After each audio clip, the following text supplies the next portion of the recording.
ओम शांति। आज 17 तारीख है, शनिवार का दिन है।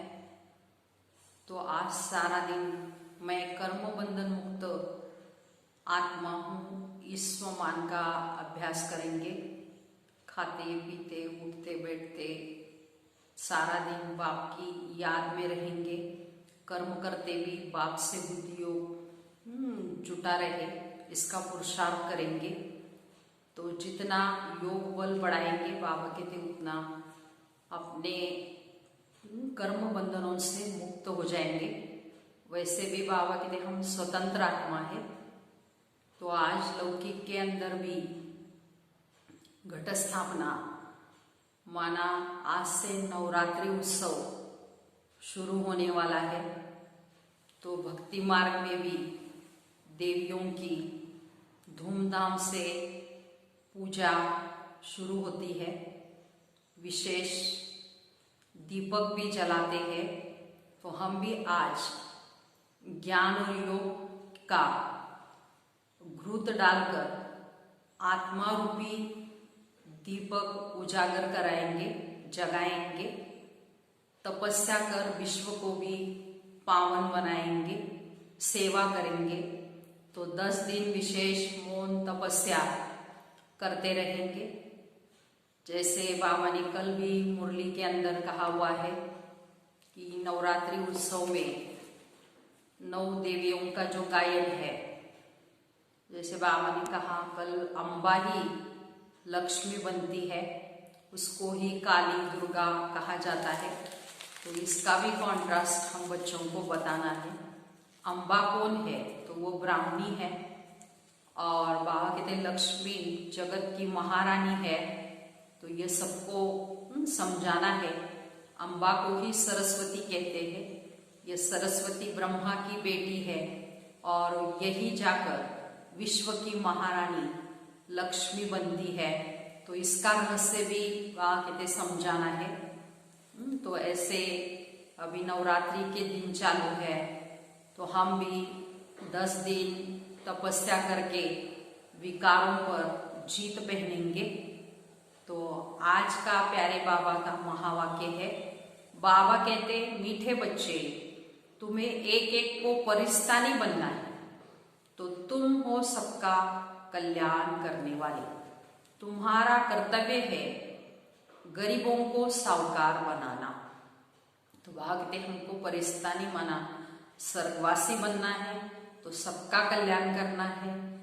कहते हैं सबके कल्याण की भावना रखनी है, माना विश्व कल्याणकारी बनना है। और बाबा कहते हैं गरीब निवास बाप के बच्चे हैं, तो तुम बच्चों का भी कर्तव्य बनता है गरीबों को साहूकार बनाना, माला माल बनाना। प्रश्न है बाप का कौन सा नाम भल साधारण है लेकिन कर्तव्य बहुत ही महान है? उत्तर बाबा को कहते हैं बागवान खिवैया।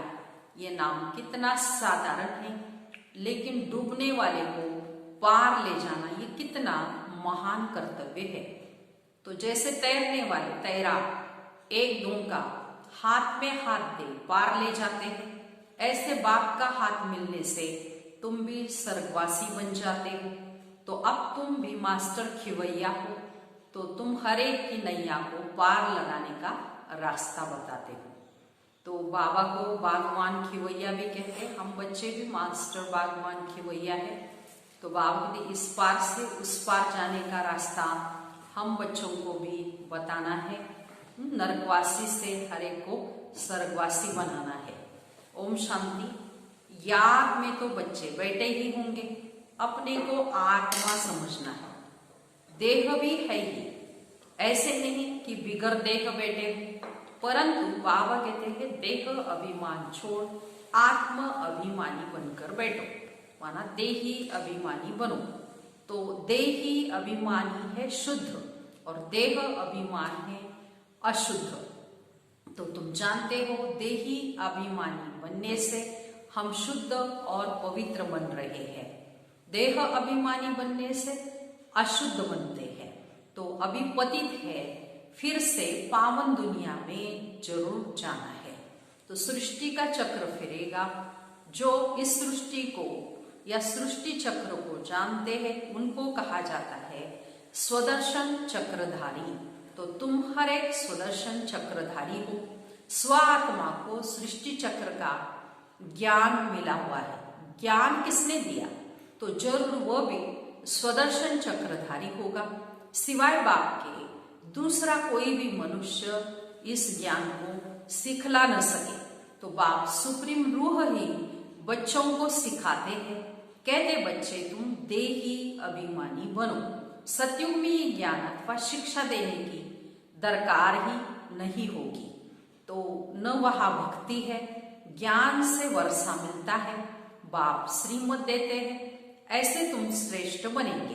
तो तुम जानते हो हम कब्रिस्तानी थे, अब बाप श्रेष्ठ परिस्तानी बनाते हैं। तो ये पुरानी दुनिया अभी कब्र दाखिल होनी है। मृत्यु लोग कब्रिस्तान ही कहेंगे, परिस्तानी नई दुनिया को कहा जाता है। तो ड्रामा का राज बाबा समझाते हैं। तो इस सारी सृष्टि को भंबोर कहा जाता है।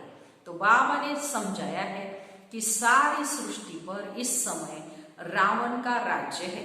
दशहरा भी मनाते हैं, कितना खुश होते हैं। तो बाप कहते हैं सब बच्चों को दुखों से छुड़ाने मुझे ही पुरानी रावण की दुनिया में आना पड़ता है। एक कथा भी सुनाते हैं। कोई ने पूछा पहले तुमको सुख चाहिए या दुख चाहिए? तो बोला सुख चाहिए। तो सुख में जाएंगे तो वहां कोई जमदूत आदि आ नहीं सकेंगे। तो ये भी एक कहानी है। बाबा बताते हैं कि सुखधाम में कभी काल आता ही नहीं, अमरपुरी बन जाती है। तुम मृत्यु पर जीत पाते हो, तुम कितने सर्वशक्तिमान बनते हो। वहां कभी ऐसे नहीं कहेंगे कि फलाना मर गया। मरने का वहां बाबा कहते हैं नाम ही नहीं। एक चोला बदलकर दूसरा ले। जैसे सर्प का मिसाल है, सर्प एक खाल छोड़ दूसरी नहीं लेता है। ऐसे बाबा कहते हम भी एक पुरानी खाल छोड़ अर्थात शरीर छोड़ नया शरीर लेंगे। तो एक चोला बदलकर दूसरा लिया। वहां 5 तत्व भी बाबा कहते सतो प्रधान बन जाते, सब चीजें सतो प्रधान बन जाती। हर चीज बाबा कहते फल आदि दी बेस्ट होते हैं। तो सतयुग को कहा ही जाता है स्वर्ग। वहां बहुत धनवान रहते हैं। इन जैसा सुखी विश्व का मालिक कोई भी नहीं हो सके। तो अब तुम जानते हो हम भी ये थे, तो कितनी खुशी होनी चाहिए। एक एक को परिस्तानी बनाना है, बहुतों का कल्याण करना है। तो तुम बहुत साहूकार बनते हो, वह सब है गरीब। जब तक तुम्हारे हाथ में हाथ न मिले तब तक तुम स्वर्गवासी बन न सके। तो बाप का हाथ तो सबको नहीं मिलता, तो बाप का हाथ मिलता ही तुमको है। तो तुम्हारा हाथ फिर मिलता है औरों को, तो औरों का फिर मिलेगा औरों को। ऐसे बाबा कहते कोई तैरने वाले होते हैं तो एक एक को उस पार ले जाते हैं। तो तुम भी बाबा कहते मास्टर खिवैया हो, तुमको भी बाबा कहते इस पार से उस पार ले जाना है। अनेक खिवैया बन रहे हैं, तुम्हारा धंधा ही ये है। तो हम हर एक की नैया पार लगाने का रास्ता बताते हैं। खिवैये के बच्चे खिवैया बने हैं, तो तुम्हारे यादगार भी सामने खड़े हैं। बागवान खिवैया नाम कितना हल्का है, अब प्रैक्टिकल में तुम देखते हो। तो बाव कहते तुम परिस्तान की स्थापना कर रहे हो, तुम्हारा यादगार है। नीचे तुम तपस्या कर रहे हो, ऊपर में राजाई खड़ी है। तो नाम ही कितना, देलवाड़ा मंदिर बहुत अच्छा है। बाबा सबकी दिल लेते हैं, माना सबकी संगति करते हैं। दिल लेने वाला कौन है? तो ये थोड़ी किसको पता है। ब्रह्मा का भी बाप है शिव बाबा, तो सबकी दिल लेने वाला बेहद का एक बाप ही होगा ना। तो तत्वों आदि सबका कल्याण करते बाबा आकर के ये भी बच्चों को समझाया है। और धर्म वालों के शास्त्र आदि कायम है। तुमको ज्ञान मिलता है संगम पर, फिर विनाश हो जाता है तो कोई शास्त्र नहीं रहता। शास्त्र है भक्ति मार्ग की निशानी, ये ज्ञान है।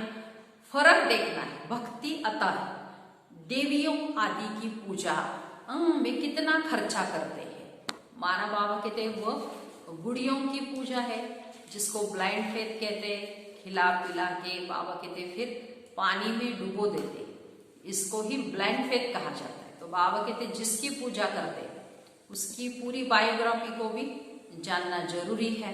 तो बाबा कहते हैं इसमें अलग काल का सुख है, जैसी जैसी भावना रखते वो पूरी होती। देवियों को सजाते सजाते कोई को साक्षात्कार हुआ तो बहुत खुश होते हैं, फायदा कुछ भी नहीं, लेकिन साक्षात्कार से मीरा का भी वैसे नाम गाया हुआ है।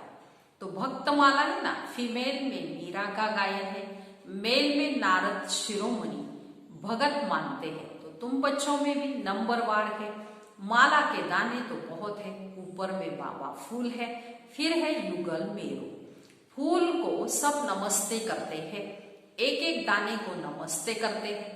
तो रुद्र यज्ञ रचते हैं, उसमें भी जास्ती शिव की पूजा करते हैं, शालिग्रामों की इतनी नहीं करते। तो सारा ख्याल शिव की तरफ रहता है, क्योंकि शिव बाबा द्वारा ही शालिग्राम ऐसे तीखे बने हैं। जैसे अब तुम पावन बन रहे हो, तो पतित पावन बाप के बच्चे, तुम भी मास्टर पतित पावन हो। अगर किसको रास्ता नहीं बताते तो पाई पैसे का पद मिल जाएगा, तो फिर भी बाप से तो मिले ना, वह भी कम थोड़ी है। तो सबका फादर वो एक है, कृष्ण के लिए थोड़ी कहेंगे कृष्ण किसका फादर बनेगा क्या, वो तो बच्चा है, कृष्ण को फादर नहीं कहेंगे, बच्चे को फादर थोड़ी कह सकते। फादर तब कहा जाता है जब युगल बने, बच्चे पैदा हो, फिर वो फादर बच्चा, बाबा कहते हैं फिर वो फादर बच्चा कहेगा, दूसरा कोई कह न सके। बाकी तो कोई भी बुजुर्ग को बापूजी कह देगा। ये शिव बाबा तो सबका बाप है, गाते भी है ब्रदरहुड। तो ईश्वर को सर्वव्यापी कहने से फिर फादरहुड हो जाता है। तो तुम बच्चों को बड़ी बड़ी सभाओं में समझाना पड़ेगा। हमेशा कहा भी भाषण करने जाओ तो जिस टॉपिक पर भाषण करना है उस पर विचार सागर मंथन करके लिखना चाहिए। बाप को तो विचार सागर मंथन नहीं करना है। कल पहले जो सुनाया था वो सुनाकर जाएंगे, तो तुमको टॉपिक पर समझाना है, पहले लिखना फिर पढ़ना चाहिए। तो भाषण करने के बाद फिर स्मृति में आता है ये पॉइंट नहीं बताई, तो ये समझाते तो अच्छा होता। ऐसे होता कोई ना कोई पॉइंट्स भूल जाती है। तो पहले तो बोलना चाहिए, भाई और बहनों आत्म अभिमानी होकर बैठो। तो ये तो कभी भी भूलना नहीं चाहिए। ऐसा कोई समाचार लिखते ही नहीं। बाबा कहते हैं मुझे याद करने से भी कर्म विनाश होंगे। कोई भी देहधारी को मत याद करो, अपने को आत्मा समझो। हम वहां के रहने वाले हैं, हमारा बाप कल्याणकारी शिव है, हम आत्माएं उनके बच्चे हैं। तो बाबा कहते बच्चे आत्म अभिमानी बनो। तो मैं आत्मा हूं, बाप की याद से भी कर्म विनाश होंगे, गंगा स्नान आदि से कोई भी कर्म विनाश नहीं होंगे। बाबा कहते हैं तो बाप का डायरेक्शन ही है मुझे याद करो। वो लोग गीता पढ़ते गाते हैं यदा यदा ही धर्मस्य कहते हैं, परंतु अर्थ कुछ भी नहीं जानते। तो बाबा सर्विस की राय देते हैं बच्चों को। शिव बाबा कहते हैं अपने को आत्मा समझ, शिव बाबा को याद करो। वो समझते हैं ये कृष्ण ने कहा, तुम कहेंगे शिव बाबा हम बच्चों को कहते हैं मुझे याद करो। तो जितना मुझे याद करेंगे उतना सतो प्रधान बन ऊंच पद पाएंगे। एम ऑब्जेक्ट तो सामने है ही, पुरुषार्थ से ऊंच पद पाना है। उस तरफ वाले अपने धर्म में ऊंच पद पाएंगे, हम दूसरे धर्म में जाते ही नहीं, वो तो आते ही पीछे है। तो वह भी जानते हैं हमसे पहले पैराडाइज था। भारत सबसे प्राचीन है, परंतु कब था ये कोई जानते नहीं। उनको भगवान भगवती भी कहते, परंतु बाबा कहते भगवान भगवती नहीं कह सकते। तो भगवान तो एक ही मैं, हम ब्राह्मण हैं, बाप को तो ब्राह्मण नहीं कहेंगे। वह है ही ऊंच से ऊंच भगवान, उनके शरीर का नाम नहीं। तो तुम्हारे सब शरीरों के नाम पड़ते हैं। बाप का नाम है निराकार, शिवलिंग का माना आत्मा का, तो आत्मा ही है, वह है ऊंचे ते ऊंचा भगवान। तो बाबा कहते उनके शरीर का नाम नहीं, तुम्हारे सब शरीर के नाम पड़ते। तो वह न बाबा कहते वह आत्मा का नाम शिव है, वह निराकार है, न सूक्ष्म न स्थूल शरीर। ऐसे नहीं कि उनका आकार नहीं, जिसका नाम है आकार भी जरूर है। नाम रूप बिगर कोई भी चीज नहीं।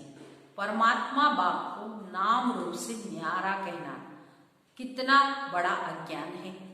तो बाप भी नाम रूप से न्यारा, तो बच्चे भी नाम रूप से न्यारे, फिर तो कोई सृष्टि भी न हो। तो तुम अब अच्छी रीति किसी को भी समझाते हो।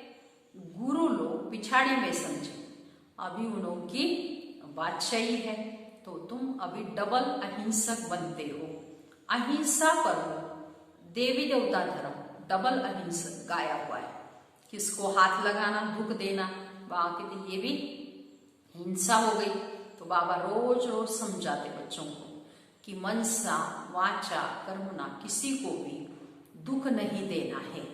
मनसा में आएगा जरूर पहले, तो सतयुग में मनसा में भी दुख देने का ख्याल नहीं आता। तो यहाँ तो मनसा वाचा कर्मणा तीनों में भी आता है। यह अक्षर तुम वहां सुनेंगे भी नहीं, न वहां कोई सत्संग आदि होते हैं। तो सत्संग होता है सत द्वारा। सत बनने के लिए तो सत्य एक ही बाप है। तो बाप नर से नारायण बनने की कथा हमको सुनाता, जिससे तुम नारायण बनते जाते। फिर भक्ति मार्ग में सत्यनारायण की कथा बड़े प्यार से सुनते। तुम्हारा यादगार देलवाड़ा मंदिर देखो कैसा बना हुआ है। जरूर संगम पर दिल्ली होगी। तो बाबा कहते आदि देवी यादगार में, और हम तपस्या कर रहे हैं और ऊपर में स्वर्ग दिखाया है। तो ये कितना बड़ा यादगार है जो बाबा कहते हैं दिलवाड़ा मंदिर गाया हुआ है। तो दिल लेने वाला बाप है, तो संगम पर आकर बैठते हैं। ये है रियल यादगार, उनकी हिस्ट्री ज्योग्राफी कोई नहीं जानते सिवाय तुम्हारा ही यादगार है। ये भी वंडर है। लक्ष्मी नारायण के मंदिर में जाएंगे तो तुम कहेंगे हम ये बन रहे हैं। क्राइस्ट भी यहाँ है, बहुत करके क्राइस्ट बेगर रूप में है। तमो प्रदान अर्थात बेगर हुआ ना, तो पुनर्जन्म जरूर लेंगे ना। श्री कृष्ण भी वहां कहते प्रिंस, सो अब बेगर है, गोरा और सावरा। तो अब तुम जानते हो भारत क्या था, अब क्या है। तो बाप तो है गरीब निवास। तो मनुष्य दान पुण्य गरीबों को करते हैं। ईश्वर बहुतों को अनाज नहीं मिलता। आगे चल तुम देखेंगे बड़े बड़े साहूकारों को भी अनाज नहीं मिलेगा। गांव गांव में भी तो साहूकार रहते हैं ना, जिनको फिर डाकू लोग लूट कर ले जाते हैं। तो मर्तबे में फर्क तो रहता है। बाबा कहते पुरुषार्थ ऐसा करो जो नंबर 1 में जाओ। टीचर का काम है सावधान करना, पास विद ऑनर होना है। ये बेहद की पाठशाला है। ये है राजाई स्थापन करने के लिए राजो। फिर भी पुरानी दुनिया का विनाश होना ही है, नहीं तो राजाई कहाँ करेंगे। यह है ही पतित धरनी। मनुष्य कहते गंगा पतित पावनी है। तो बाप कहते इस समय 5 तत्व भी सतो तमो प्रधान पतित है। तो सारा गंद किचड़ा आदि वहां जाए पड़ता है। मछलियां आदि भी उसमें रहती है। तो पानी की भी एक जैसी दुनिया है। पानी में जीव कितने रहते हैं, बड़े बड़े सागर से भी कितना भोजन मिलता है। तो गांव हो गया, गांव को फिर पतित पावन कैसे कहेंगे, बाबा समझाते। मीठे मीठे बच्चे पतित पावन एक बाप है। तुम्हारी आत्मा और शरीर अभी दोनों पतित हो गए। अब मुझे याद करो तो पावन बन जाएंगे और तुम विश्व के मालिक खूबसूरत बन जाते। वह दूसरा कोई खंड नहीं होता। भारत ही ऑलराउंडर पार्ट है, भारत का है। तो तुम सब ऑलराउंडर हो। नाटक में एक्टर नंबरवार आते जाते हैं, ये भी ऐसा है। तो बाबा कहते तुम समझो हमको भगवान पढ़ाते हैं। तो हम पतित पावन गॉड फादरली स्टूडेंट है। इसमें सब आ गया, तो पतित पावन भी हो गया, गुरु टीचर भी हो गया, फादर भी हो गया, तो सो भी निराकार। यह है incorporeal God fatherly word university. तो कितना अच्छा नाम, ईश्वर की कितनी महिमा करते हैं। जब बिंदी सुनते हैं तो वंडर लगता है। तो ईश्वर की महिमा इतनी करते। और चीज क्या है, देखो बिंदी, उसमें पहाड़ कितना भरा हुआ है। अब बाबा कहते देह होते हुए, गृहस्थ व्यवहार में रहते हुए माँ में एकम याद करो।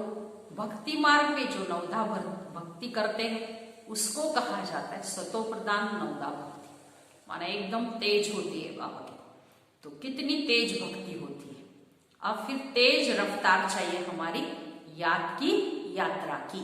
तो तेज याद करने वाले का ही ऊंच नाम होगा, विजय माला का दाना वो बनेंगे। ऐसे बात है, याद की यात्रा में बच्चों को तेज बनना है, जो भी कर्म विनाश होंगे और ऊंच पद मिलेगा। अच्छा, मीठे मीठे सिकीलते बच्चों प्रति माता पिता बाप दादा का याद प्यार और गुड मॉर्निंग। रूहानी बाप की रूहानी बच्चों को नमस्ते। हम रूहानी बच्चों की रूहानी माता पिता बाप दादा को याद प्यार गुड मॉर्निंग और नमस्ते। अब इस सारी मुरली का धारणा के लिए मुख्य सार सुनेंगे। पहली पॉइंट है, नर से नारायण बनने के लिए रोज सत्य बाप से सुनना है, सत्संग करना है, मनसा वाचा कर्मणा, किसी को भी दुख नहीं देना है। दूसरी पॉइंट, विजय माला का दाना बनने व पासविक ऑनर होने के लिए याद की रफ्तार तेज करनी है। मास्टर पतित पावन बन सबको पावन बनाने की सेवा करनी। आज का वरदान है, मर्जीवा जन्म की स्मृति से सर्व कर्म बंधनों को समाप्त करने वाले कर्म योगी भव। विस्तार है, ये मर्जीवा दिव्य जन्म कर्म बंधनी जन्म नहीं है, ये कर्म योगी जन्म है। इस अलौकिक दिव्य जन्म में ब्राह्मण आत्मा स्वतंत्र है, न कि परतंत्र। तो ये देह लोन में मिली हुई है।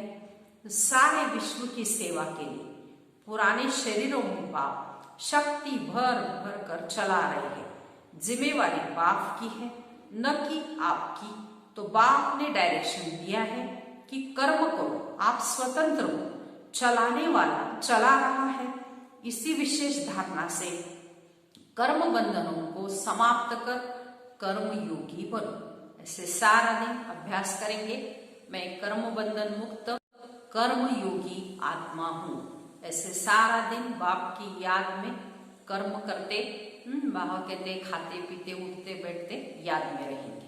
स्लोगन है, समय की समीपता का फाउंडेशन है बेहद की वैराग्य वृत्ति। अच्छा, ओम शांति।